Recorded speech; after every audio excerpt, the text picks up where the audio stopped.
தாய் தமிழ் உறவுகளுக்கு வணக்கம்.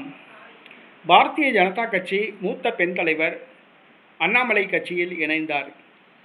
பாரதிய ஜனதா கட்சியின் மூத்த பெண் தலைவர் அண்ணாமலை கட்சியில் இணைந்தார் என்ற தலைப்பில் இந்த காணொளியை காண்கிறோம். அண்ணாமலை அவர்கள் பாஜகவிலிருந்து விலகி தனி இயக்கத்தை ஆரம்பித்துள்ளார். தனது இயக்கத்திற்கு பயிற்சி கொடுத்துவிட்டு அரசியல் கட்சியாக மாற்ற முடிவு செய்துள்ளார். உள்ளாட்சி தேர்தலில் 20,000 வேட்பாளர்களை களமிறக்க முடிவு செய்துள்ளார். இந்த சூழ்நிலையில் பாரதிய ஜனதா கட்சியிலிருந்தும் மற்ற கட்சிகளிலிருந்தும் சாறை சாறையாக பலர் அண்ணாமலைக்கு ஆதரவு தெரிவித்து வருகிறார்கள். இதுவரை 18 லட்சம் பேர் அண்ணாமலை இயக்கத்தில் உறுப்பினராக சேர்ந்துள்ளார்கள். இந்த சூழ்நிலையில் பாரதிய ஜனதா கட்சி மூத்த பெண் தலைவர் பாஜகவிலிருந்தே விலகியுள்ளார். அவர் அண்ணாமலை கட்சியில் இணைந்துள்ளார். பாரதிய ஜனதா கட்சி முன்னாள் மகளிரணி தலைவி முன்னாள் மகளிரணி தலைவி AR மகாலட்சுமி, இவர் மதுரையை சார்ந்தவர்.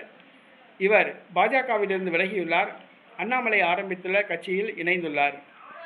மதுரை பாராளுமன்ற தொகுதி பாஜகவுக்கு ஒதுக்கப்பட்டால் அப்போது இவரது பெயர் வேட்பாளராக நிறுத்த அடிபடும்.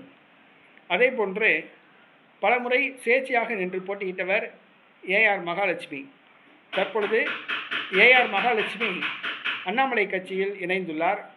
இது மதுரையில் பாஜகவுக்கு ஒரு பின்னடைவாக கருதப்படுகிறது.